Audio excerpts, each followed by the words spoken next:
Ikrar dulu. Bahwasanya kami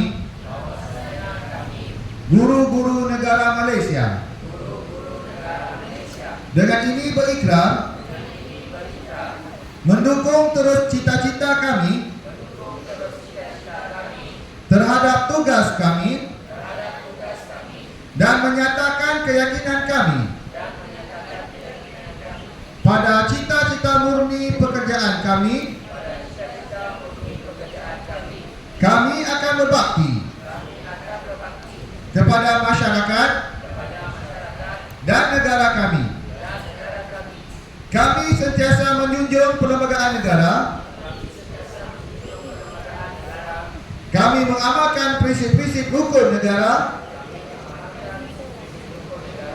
pada setiap masa. Terima kasih.